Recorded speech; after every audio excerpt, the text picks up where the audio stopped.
درود، امیدوارم که حالتون خوب باشه. در مورد بازی هایی که در ترکیه رقم خورد میخواستم به چند نکته اشاره کنم که حائز اهمیت هست. به هر صورت ترکیه همسایه کشور ماست و تغییر و تحولات در ترکیه میتونه تأثیر مستقیم و غیر مستقیمی در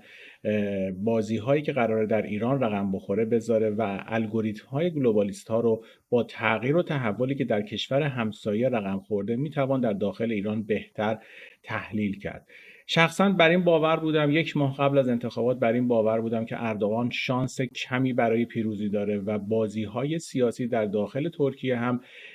نشان از عدم اطمینان مردم به اردوغان بود و بعد از زلزله ویرانگری که در ترکیه رخ داد اکثر مردم رویگردان شدن از سیاست‌های اردوغان و به هر صورت نظرسنجی ها هم نشان میداد که اردوغان شانس اندکی برای پیروزی در انتخابات داره. ولی 2 هفته مانده به انتخابات ورق برگشت و فعالیت‌های اردوغان شروع شد، چون قبل از اون اصلا صدایی از اردوغان و اطرافیانش شنیده نمیشد و عملاً به حاشیه رفته بود و خودش رو باخته بود. ولی 2 هفته مانده بود به انتخابات، بازی برگشت و امروز متوجه میشیم که چه باج‌هایی در پشت صحنه به صاحبان جهان و نظام سلطه جهانی داد و براش تعیین و تکلیف کردن که چه الگوریتم رو جلو ببره که رأس کار باشه. به هر صورت در برنامه‌های قبلی هم گفته بودیم چه اردوغان چه رقیبش در انتخابات پیروز بشن، اقتصاد ترکیه رو به سقوط خواهد رفت و مشکلات داخلی و خارجی که گریبان ترکیه رو گرفته باعث میشه که مواضع ترکیه در بازی‌های خارجی و سیاست‌هاش در داخل هم تغییر کنه و همون اتفاق هم رخ دادش و دیدیم که کابینه‌ای که اردوغان چین نشانگر 2 واقعیت بود. واقعیت اول سرخم کردن برای گلوبالیست‌ها و پیروی کردن از نظام سرمایه‌داری و به هر صورت بالا بردن نرخ بهره که چندین سال نرخ بهره رو پایین نگه داشته بود و عملا باعث شدش که برخلاف گلوبالیستا عمل کنه و دیدیم که ارزش پول ترکیه و نرخ تورم تقریبا جهانی شدن و بالای 100% در بعضی از اقلام نرخ تورم مشاهده شد و در کل هم سالانه 85% ترکیه نرخ تورم داشت و ارزش پولش هم طی 12 سال گذشته به پایین‌ترین نرخ خودش رسید و با تغییراتی که در کابینه از نظر اقتصادی ایجاد کرد نرخ بهره رو بالا برد. ولی خب کماکان به خاطر معضل‌ها و نبود ذخایر بانکی در ترکیه باعث شدش که اقتصاد ترکیه کماکان شیب سقوطی خودش رو ادامه بده و ارزش لیر ترکیه به پایین ترین نرخ خودش رسید. ولی خب این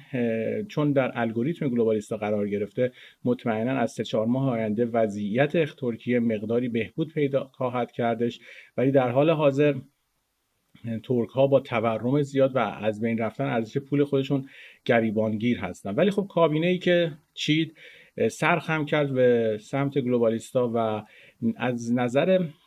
بر صورت مواضع سیاسی خارجی هم دیدیم که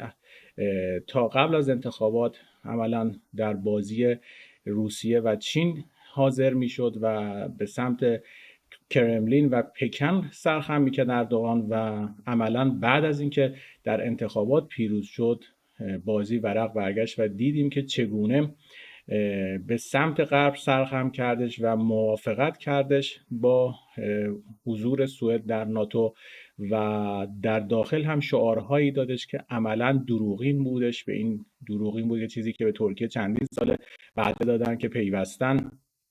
به اتحادیه اروپا یک وعده رنگینی هست که توانست به مردم عوام خودش غالب کنه. ولی خب عملا موافقت کرد و اهداف گلوبالیستا تأمین شدش و ناتو هم برصورت یک عضو دیگر گرفت بعد از فنلاند. سوئد هم که چندین دهه مقاومت کرده بود در قبال برصورت پیوستن به ناتو و دیدیم که چنین یک الگوریتمی که برای جهان برنامه‌ریزی شد و با تهاجم روسیه به سمت اوکراین باعث شدش که ناتو گسترش پیدا کنه و نظام سلطه جهانی به سمت تک برصورت ارتشی حرکت کنه و یواش یواش دیدیم که ناتو پیشرفت کردش و علاوه بر اون که پوتین دستاوری در اوکراین به دست نیاورد باعث شدش که هم مرز بشه با ناتو در شمالش به واسطه فنلاند. به هر صورت تغییرات عمده‌ای در سیاست‌های ترکیه رقم خوردش. ولی در بازی‌های خارجی عملاً سر خم کرد به سمت غرب و پشت روسیه رو خالی کرد و بعد از اون که فرمانده‌های آزوف که در یک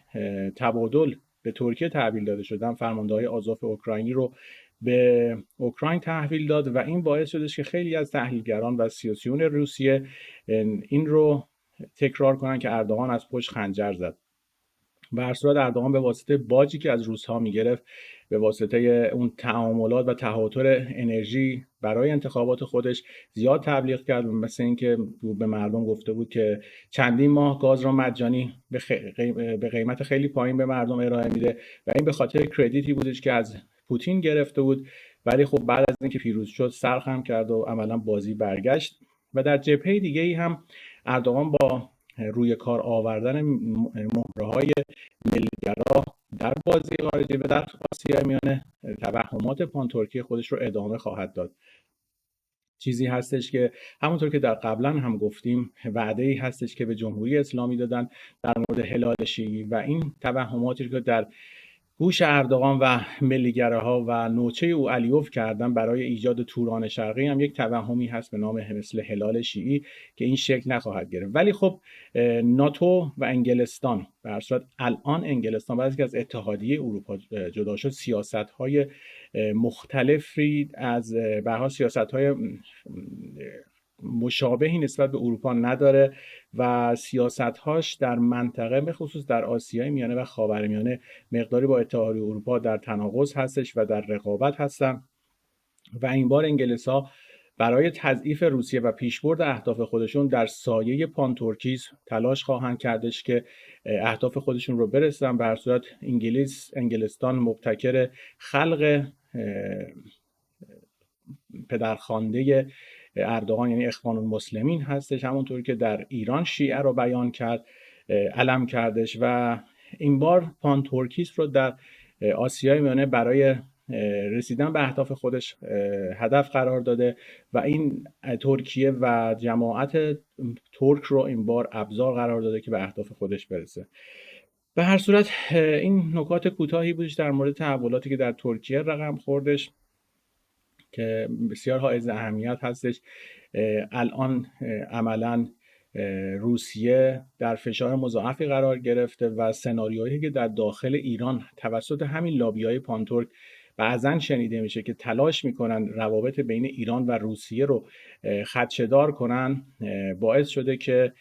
سناریوهایی از این قبیل بگن که روس‌ها گفتن خلیج عربی و روس‌ها اعلام کردن که 3 جزیره تنب بزرگ، تنب کوچک و اوموسا باید به امارات داده بشه و یک بازی‌های کهنه سیاسی رو کردن که به هر صورت عوام مردم رو برای فشار روی کابینه، به هر صورت سپاه که به هر صورت در داخل جمهوری اسلامی هم اختلاف هست، برای کمک کردن به روسیه در جنگ اوکراین یک فشاری مضاعف بکنن که باعث بشه که این جبهه روسیه ضعیف بشه. به هر صورت روسیه کشوری هستش که به ظلم‌های بسیاری در حق این مردم و این خاک کرده، همونطور که انگلستان کرده، ولی در پس این پرده پانتورک‌ها هستن که همون انگلیسه و باید حواسمون باشه، یعنی ما که نه، به هر حال اون کسانی که صدای ما رو میشنون باید به این موضوع دقت کنن که باید موازنه رو رعایت کنن. هم انگلستان هم روسیه هیچگاه منافع مردم و کشور ما رو در نظر نگرفتن، ولی در این برهه زمانی فاصله گرفتن از روسیه و تضعیف کردن روسیه باعث پیشرفت تفکرات پانترکی میشه و میبینیم که آذربایجان به هر صورت در حال مانور هست در منطقه و تلاش خواهد که مرزهای بیشتری رو در ارمنستان اشغال کنه و این اهدافی هستش که تلاش خواهد کرد که ناتو رو به سمت آذربایجان و دریای کاسپیان هدایت کنه و این برنامه‌ای هستش که همزمان بین غرب و انگلستان برنامه از جلو میره، ولی به خصوص انگلستان در این بازی نقش مهمی داره. به هر صورت اینو باید تذکر بدیم که وقتی انگلستان از اتحادیه اروپا در سال 2016 خارج شد، عملا منافع خودش رو از بازی‌های غرب جدا کرد و تلاش خواهد کرد که امپراتوری برای خودش در گذشته داشت و نهایتاً به واسطه امریکا زیر سوال رفت، دوباره به اون هیته و اون مستعمرات خودش برگرده و می‌بینیم که بازی‌هاش در کویت، عربستان، امارات و ترکیه و آسیا میانه هر روز بیشتر میشه. به هر صورت این یک نکاتی بود در مورد ترکیه و اتفاقات سیاسی که در منطقه رخ داده و امیدوارم که بازم بتونیم در مورد اتفاقات ترکیه و آسیای میانه صحبت کنیم، چون نکات بسیار مهمی هستش برای تغییرات موضع در جمهوری اسلامی و باید به این نکات توجه کرد. ولی خب بازی‌ها عملاً داره به سمت سوی پیش میره که اهداف گلوبالیستا پیاده سازی داره میشه و نهایتا خواهیم دیدش که در جمهوری اسلامی هم تغییر و تحولاتی رخ خواهد داد. به هر صورت یک نکته دیگه هم باید اشاره کنیم که ما چند وقتی هستش که از زیر استعمار روسیه خارج شدیم، یعنی آن زمانی که سفیر انگلستان رفت به کنسولگری روسیه یا سفارت روسیه در تهران و اون عکس یادگاری رو گرفت، بازی‌ها عوض شد و رفتار پوتین با رئیسی و قالیباف نشان از این میدادش که ایران دیگر در کرملین متحدی نیست و بازی‌ها عوض شده و امروز هم با ایجاد موج ضد روسی تلاش خواهند کردش که مقداری از لابی هایی که روسیه در داخل ایران داره رو حذفش کنن.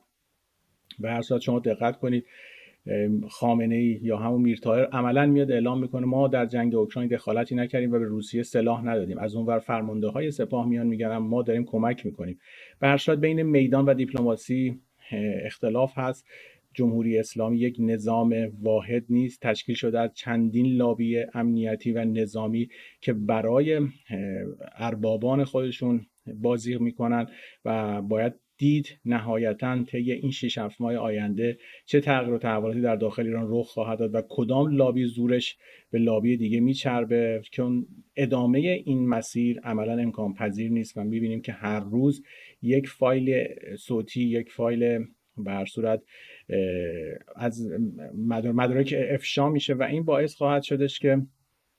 این مهرها به جان همدیگه بیفتن و البته بیکفایتی و فساد سیستماتیکی که نظام جمهوری اسلامی رو در بر گرفته باعث خواهد شدش که نظام سلطه جهانی برای پیشبرد اهداف خودش جمهوری اسلامی رو تغییر بده و با یک رنگ و لعابی که مثل سال 76 یک شخصی مثل خاتمی آورد، این بار ممکنه با یک نمای دیگه به جمهوری اسلامی یک بقای دیگه‌ای بده که البته جمهوری اسلامی تغییر خواهد کرد و به یک جمهوری ایرانی به نظر من تبدیل خواهد شد. حالا احتمالات دیگه هم هست که به سمت نظامیگری بره و یک کره شمالی درست کنه، ولی خب محتملاً احتمال به طبق بررسی که می‌کنیم و اتفاقایی که در حال رخ دادن هست و جوی که در جامعه ایران حاکم هست احتمالاً به یک سمت جمهوری دموکراتیک حرکت خواهیم کرد. به هر صورت نقطه عطف این بازی‌ها اعلام مرگ خامنه‌ای هستش که به هر صورت خامنه‌ای که حالا میرطاهری که به عنوان رهبر هست و جمع کردن این فسادی که